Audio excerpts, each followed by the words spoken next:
Looking back on 2018, I was working with the China National Silk Museum in Hangzhou on the exhibition A World of Looms.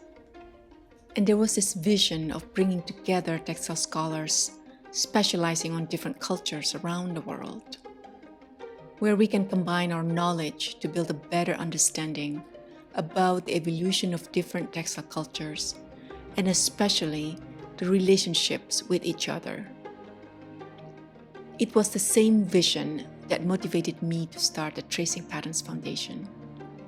The vision that each one of us has a specialty with his own strength and resources, and together we can deliver more impact than on our own.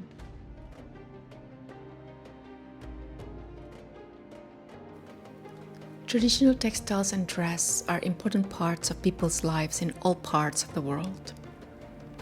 But today many textile traditions have changed, some even disappeared. It is crucial that we document, publish, and encourage and create access for new generations to learn about their own textile traditions in order to preserve and honor this amazing heritage. One of the projects we are doing today is the Hampton Archive. This is a unique and important archive of ethnographic material assembled by Dr. O.W. Hampton, also known as Bud Hampton, in the 1980s and in the early part of the 1990s.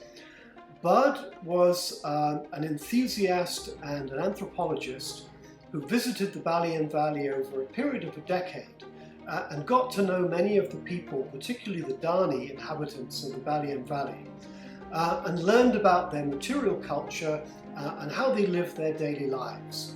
This was a unique time in the history of New Guinea because the Dani and other peoples in the Balian Valley were amongst the last to be contacted by the outside world.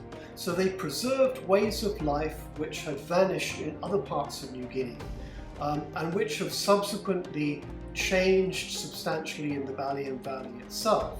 This includes the use of stone tools, net bags, and other materials which had been in place for thousands of years before the first outside visitors arrived.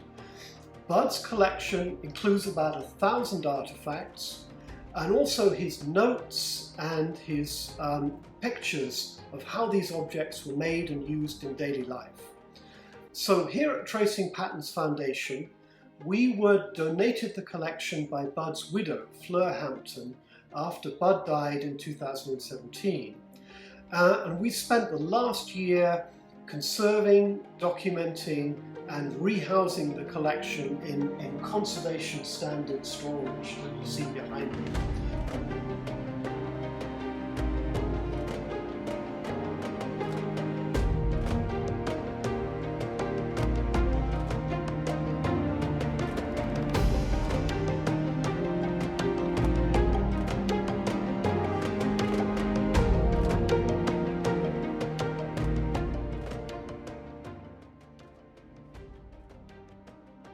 So this is a system that we have developed to store small, flat objects in a way where they will be protected for storage, but they can also be used for display. So in this box, there are a number of trays. We lift it out, and each one has recesses that are cut in foam to store objects in. This allows us to put quite a few objects in not a very large space in this box in a way where they are secure and also quite aesthetically pleasing. One of the aspects that's very interesting about this collection is that when archaeologists discover stone tools, they usually discover them in their raw state without any kind of attachment. But what we have here in this Balian Valley collection is insights into how the stone tools were actually mounted and used. And one of the themes that emerges from that is the essential role of fiber.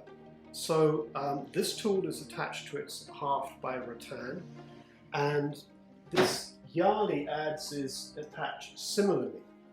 And each group in the New Guinea highlands had its own unique method of plaiting and attaching these tools to their hafts.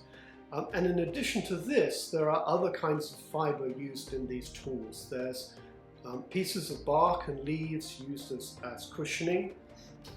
Resin was obtained from trees to glue the blade in shape.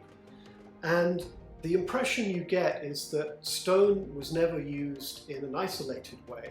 It was generally used in association with fibre materials, which have decayed in the archaeological record and are not preserved. Most times when we think about textiles, we think about weaving. But the people of the Balian Valley had no looms and made no loom-woven textiles, and yet they had an intricate and important fibre-based technology. And what I'm going to show you now is some of the things that they made from fibre, which affected every aspect of their daily lives. So the sources of fibre were, for example, the inner bast of tree bark, which is this material here, some types of grasses, and also rattan fibre obtained from rattan vines. And using these materials, but without using any kind of spinning device, the Balian Valley inhabitants were able to make a beautiful, tightly spun two-ply fibre.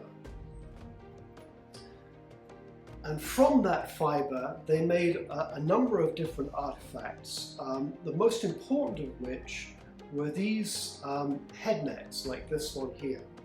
And the head net was the essential item of daily usage for women in the Balian Valley. It was worn over the head and draped down the back, and it was both an article of clothing which women wouldn't leave the house without, and it was also a practical tool for carrying things to and from the fields, crops, babies, and anything else which needed to be transported from A to B.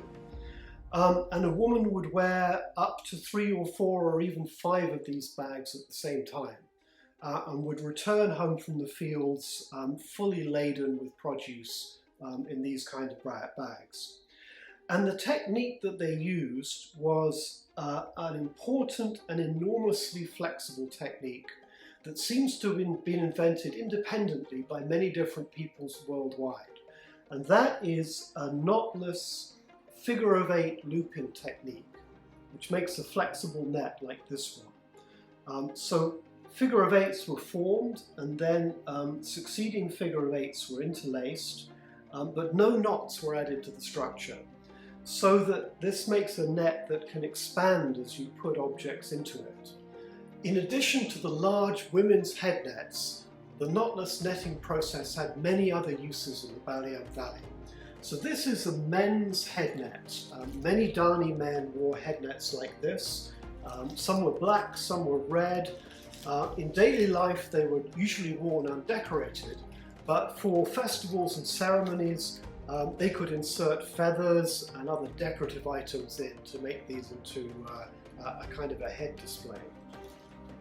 This is a small chisel with a knotless netting used to make a handle. And then the Dani and the Yali and other peoples used the netting process to make a variety of small bags. And many of these bags were used for containing toolkits, some of which were practical and some of which were sacred or ceremonial. What I have here are examples of a couple of ways of making cloth without weaving. One of these methods I'm sure you're familiar with. The other one I think is a little bit more surprising. This is bark cloth. Many groups in New Guinea made bark cloth, and the Dani were no exception. This particular piece is a fairly crudely made piece of beaten inner tree bast.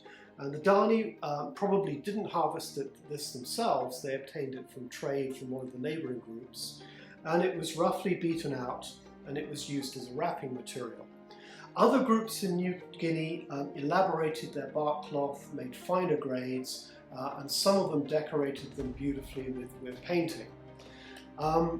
The other kind of cloth I want to show you is something which is really quite surprising, which I was not familiar with before we started looking at the Bud Hampton collection.